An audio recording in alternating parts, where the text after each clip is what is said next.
മലയാളികൾക്ക് എന്നും പ്രിയപ്പെട്ട ഒരു താരം തന്നെയാണ് നമ്മുടെ എല്ലാ പേരുടെയും ശാലിനി.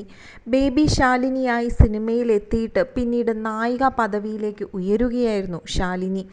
പ്രേക്ഷകരുടെ മനസ്സിൽ, പ്രത്യേകിച്ച് മലയാളികളുടെ മനസ്സിൽ ഒരു പ്രത്യേകമായ സ്ഥാനം നേടാൻ എപ്പോഴും ശാലിനിക്ക് കഴിഞ്ഞിരുന്നു.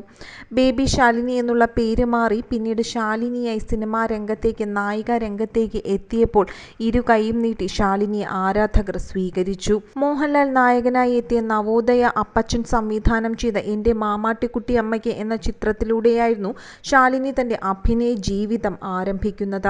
പിന്നീട് താരം ആദ്യ ചിത്രത്തിലൂടെ മികച്ച ബാലതാരത്തിനുള്ള സംസ്ഥാന ചലച്ചിത്ര അവാർഡും സ്വന്തമാക്കി.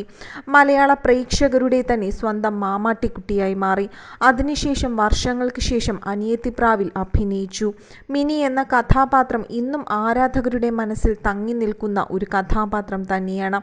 അതുപോലെ തന്നെ അക്കാലത്ത് ഇത്രയധികം പ്രണയം തുളുമ്പുന്ന ഒരു സിനിമ എന്ന് പറയുന്നത്, അതും കുഞ്ചാക്കോ ബോബനും ശാലിനിയും അഭിനയിച്ച് അത് നല്ല രീതിയിൽ തന്നെ വിജയകരമാക്കുകയും ചെയ്തു. അതിനുശേഷം കുഞ്ചാക്കോ ബോബന്റെയും ശാലിനിയുടെയും കൂട്ടുകെട്ട് മലയാളത്തിൽ ഒരുപാട് ഹിറ്റ് ചിത്രങ്ങളും സമ്മാനിച്ചു. മലയാളത്തിൽ മാത്രമല്ല, പിന്നീട് തമിഴിലും താരം സജീവമായി മാറി. അലൈപ്പായുതേ എന്നുള്ള സിനിമ ഇന്നും ആരാധകരുടെ മനസ്സിൽ ഒരിക്കലും മായാത്ത ഒരു സിനിമയായി തന്നെ നിൽക്കുകയാണ്. മലയാളത്തിലും തമിഴിലുമൊക്കെ സിനിമകളിൽ നല്ല രീതിയിൽ തിളങ്ങി നിൽക്കുന്ന സമയത്തായിരുന്നു താരം പ്രണയത്തിലാകുന്നതും വിവാഹിതയാകുന്നതും ഒക്കെ തന്നെ. തിരുവല്ല സ്വദേശിയായ ആനിയുടെയും കൊല്ലം സ്വദേശിയായ ബാബുവിൻ്റെയും മകളായി ക്രിസ്ത്യൻ കുടുംബത്തിലായിരുന്നു ശാലിനി ജനിച്ചത്.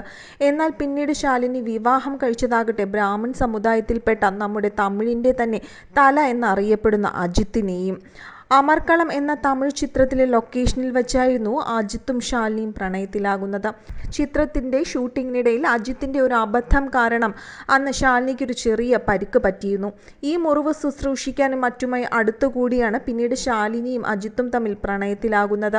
2000 ഏപ്രിൽ 24-നായിരുന്നു ഇരുവരും വിവാഹിതരാകുന്നത്. തങ്ങളുടെ കുടുംബജീവിതത്തെ പറ്റിയുള്ള വിശേഷങ്ങൾ പറഞ്ഞുകൊണ്ട് താരങ്ങൾ തന്നെ ഇടയ്ക്ക് എത്താറുണ്ട്. സ്വന്തം ഇഷ്ടപ്രകാരമായിരുന്നു വിവാഹം കഴിഞ്ഞത്. പെട്ടെന്നൊരു ദിവസം എടുത്ത തീരുമാനമായിരുന്നെങ്കിലും ഇപ്പോഴും ആ തീരുമാനം തെറ്റാണെന്ന് തോന്നിയിട്ടില്ല. അതുകൊണ്ട് തന്നെ അമ്മയ്ക്കും അച്ഛനും തന്നെപ്പറ്റി വ്യാകുലപ്പെടേണ്ട ആവശ്യം ഇപ്പോഴും ഉണ്ടായിട്ടില്ല എന്നും ശാലിനി തന്നെ തുറന്നു പറയുകയാണ്. ഒപ്പം ഒരു ക്രിസ്ത്യൻ കുടുംബത്തിൽ ജനിച്ച തനിക്ക് എങ്ങനെയാണ് ഒരു ബ്രാഹ്മണ കുടുംബത്തിൽ ജീവിക്കാൻ കഴിയുന്നത് എന്നുള്ള ചോദ്യം പലരിൽ നിന്നും പല സമയങ്ങളിലും ഉണ്ടായിട്ടുണ്ട്. ഇതുവരെ ആർക്കും മറുപടി തന്നിട്ടില്ല. എന്നാൽ സന്തോഷകരമായ ഒരു ജീവിതം തന്നെയാണ് താൻ ജീവിക്കുന്നത് എന്നാണ് ശാലിനി പറയുന്നത്. ഒരിഷ്ടങ്ങൾക്കും ഇതുവരെ അജിത്തോ കുടുംബമോ എതിര് പറഞ്ഞിട്ടില്ല. ജനിച്ചു വളർന്ന വിശ്വാസത്തിൽ തന്നെയാണ് ഈ പ്രായത്തിലും താൻ ഇപ്പോഴും ജീവിക്കുന്നത്. അത് മാറ്റാൻ അജിത്തോ കുടുംബമോ ഒരിക്കലും ആവശ്യപ്പെടുകയോ ശ്രമിക്കുകയോ ചെയ്തിട്ടില്ല.